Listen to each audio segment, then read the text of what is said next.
Hurricane Iota is now a catastrophic Category 5 storm. Good morning, I'm Mike Nasa with the latest update on this catastrophic hurricane approaching Nicaragua. This is only the second Category 5 hurricane we've ever had during the month of November. The last one was in 1932, almost a century ago. So this is a rare event, and this is certainly going to be likely the most devastating Category 5 in the month of November, as it will slam into Central America with disastrous results. Here's the latest as of 10 a.m. Eastern Time on Hurricane Iota. Iota was at 13.5 north, 82.0 west, winds up to 160, Category 5, 917 millibars is that pressure. To give you a reference, Hurricane Andrew was 922, Hurricane Michael was 919, so 917 millibars is quite low and quite devastating for a tropical cyclone. It's moving west at 9, so it's slowed down. That's bad news because that exacerbates rainfall amounts that are already expected to be 20 to 30 inches over areas of Honduras, Nicaragua, El Salvador, even into Guatemala by Tuesday and Wednesday. Very, very nasty situation. I wanted to read off some of the hurricane warnings. Obviously, the Colombian Providencia island. You guys were in the southern eye wall of the hurricane, or just south of the eye wall, and we haven't seen any pictures from there yet. We also have a hurricane warning for the coast of Nicaragua from the Honduras border all the way down to Sandy Bay Sirpi, and we also have the coast of northeastern Honduras from Punta Patuca to the Honduras-Nicaraguan border, all under hurricane warnings, hurricane watches for areas here of San Andreas to the south of the hurricane, tropical storm warnings south to Bluefields, and now along the north coast of Honduras, including the Bay Islands all the way to the Guatemalan border. So this whole region is just expecting a great wallop from this very, very impressive hurricane, a Category 5 storm. Now, a Category 5, what are we looking at? Well, last time I spoke to you, we were down here in this area. We're now way up here. Category 5, that is above and beyond catastrophic damage. And so we are expecting a catastrophe with winds 160 miles per hour at the coastline, stronger winds and gusts, to say nothing of the storm surge, which could be 15 to 20 feet, especially near and north of the center. What do we expect from a Category 5 hurricane? Catastrophic damage.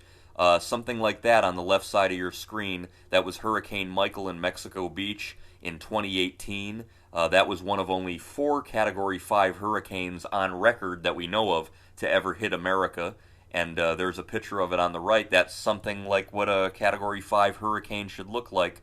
Good outflow in all quadrants and a very, very well-defined eye with a strengthening eye wall around it. What do we see right now with Iota? Same type of deal. A very well-defined eye in here. It does look like maybe it'll start to undergo an eye wall replacement cycle where a new outer eye develops and the inner one kind of dissipates and the new eye kind of forms and it's bigger. But that might not be good news, because whether it weakens from a high-end Category 5 to a high-end Category 4, the devastation is going to be complete, and that might just expand the wind field and exacerbate the rainfall and storm surge. Here's the infrared satellite imagery. Look at that. Here's the coastline of Nicaragua, and it's just going to be very, very disastrous. There's the eye straight west right now, that ridge of high pressure steering it off from the east to west, just that straight direction, taking a beeline, making a beeline for the coastline there of Nicaragua. Here are the key messages for Hurricane Iota. Number 1, Iota is expected to remain a catastrophic Category 5 when it approaches the north coast of Nicaragua tonight. Extreme winds, storm surge, all along the northeastern coast of Nicaragua, and we have a hurricane warning in effect. Number 2, through Thursday, heavy rainfall from Iota will lead to life-threatening flash flooding and river flooding across portions of Central America. Flooding, mudslides, disastrous for Honduras and Nicaragua, and that could be exacerbated by Hurricane Ada's recent effects there, resulting in significant to potentially catastrophic impacts.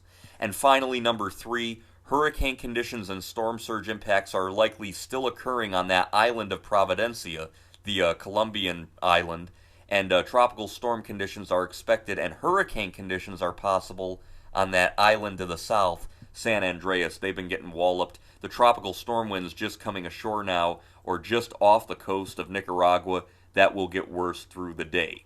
By the way, here's the information as of 4 a.m. in Spanish for our Spanish viewers. I'm not going to attempt to read that, by the way. I didn't do that well in Spanish class 20 years ago. I did want to note from the Hurricane Center discussion, you could see a beautifully written discussion by forecaster Blake at the National Hurricane Center.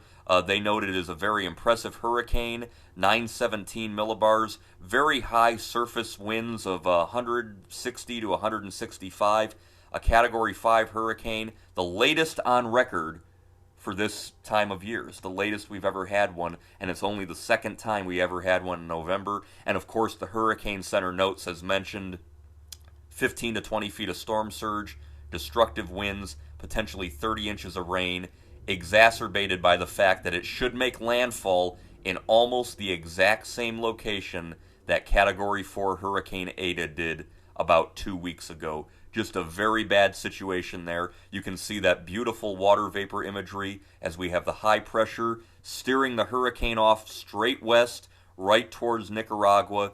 Hurricane Iota, a catastrophic Category 5 hurricane pushing towards Nicaragua. I'm Mike Naso with the latest, and I will talk to you guys next time.